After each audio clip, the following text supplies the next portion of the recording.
So, okay, I recommend first the gentleman nasa dark suit. Mr. Can Chairman, you get hold of a former microphone? Mayor Palanca, Yes, sir. Negros Occidental, That will be you. PDP Negros Occidental is already Again, this is open for nomination para to take time. PDP Negros Occidental has already endorsed in writing in the office, National Office of PDP. The endorsement of Attorney J.D. Hill to represent Negros Occidental and mga Ilonggo sa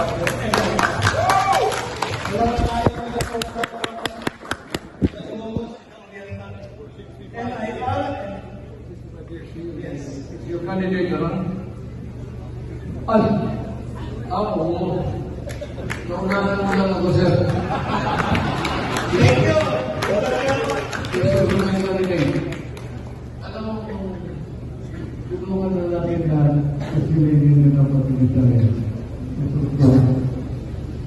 all you have to do is to destroy this organized law. Yan ang secret ba yan? Mas tulong ko ba? Besides, pag-ibig ka lang. Pero mo lang yung gusto. Mag-scatter lang sila doon. Thank you, Mr. Chairman. We have said our piece. Thank you for listening to us. Can you We pray that introduce yourself to the crowd? Sige, ako lang. Ngayong gabi, Mr. President, Attorney of PDP Negros Occidental, your Deputy Secretary General for Visayas, napansin ko yung ating kampanya sa galit, kampanya sa atake. Kung may kasalanan natin gobyerno, hindi lang dapat nakabase sa atake. Dapat meron tayong programa na ibibigay sa tao na mas magaling kaysa sa mga nakaupo. Presidente Duterte, bakit natin siya binahan? Dahil hindi kami taga-Davao. Dahil nakita namin, nung umpisa, sinabi na ang Pilipinas pwede maging Singapore.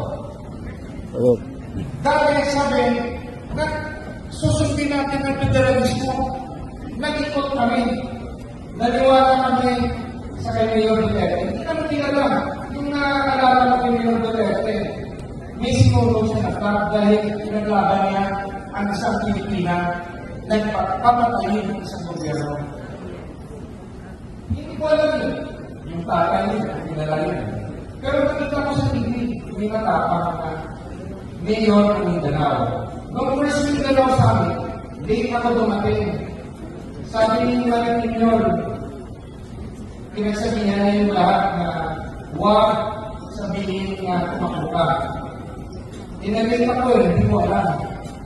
Nung nagsalita ako, nung open forum, ako yung nagsabi na galing ako ng Bisaya, noong representative ng Negros, sana magkaisa ang Mindanao para magkaroon tayo ng first Mindanao President. Palapakan na.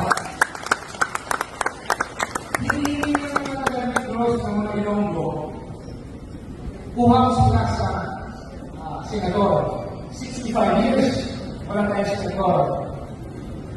Humingi kami ng tulong ngayon sa Mindanao, sa mga kababayan namin. Napabigyan rin kami na magkaroon ng senador galing Visayas.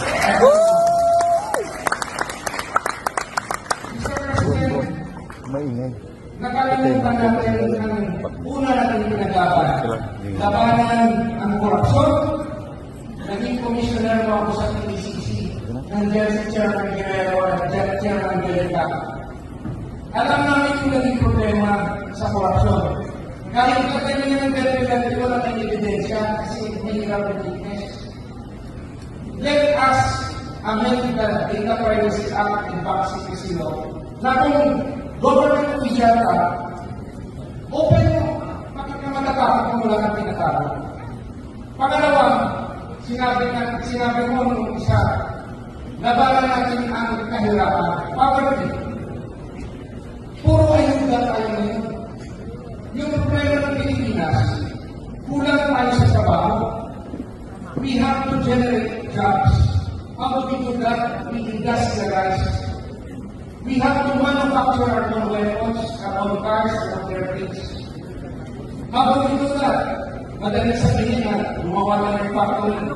Let us amend the procurement law to favor Philippine manufactured products. Na kahit mas mahal, bilhin ang Filipino products para maraming trabaho sa Pilipinas. Hindi lang puro ayudan.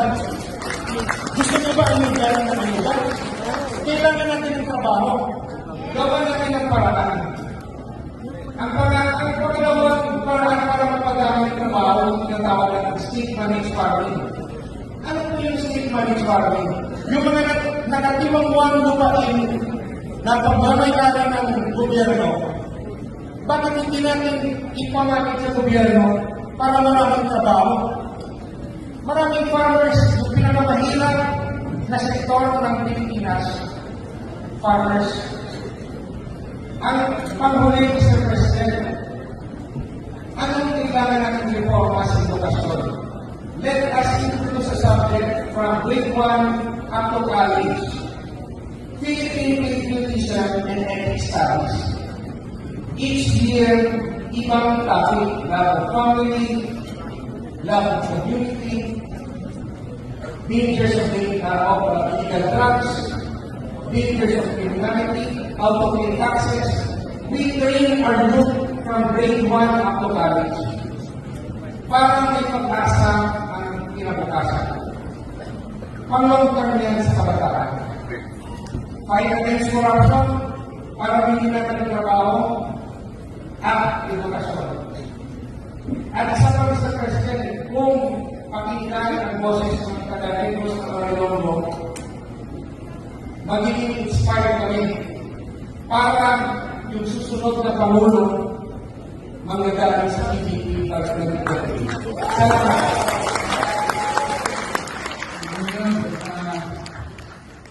Tama na yun, basta magaling ang sunod ng presidente ng sa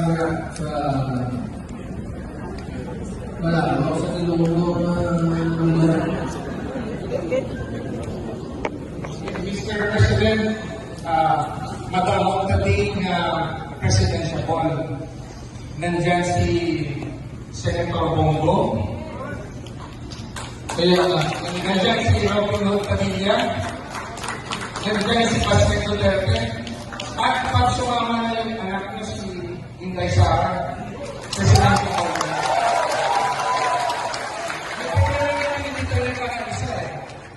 Inaantay ng PDP, may invitasyon na tayo ng Inday. Pero,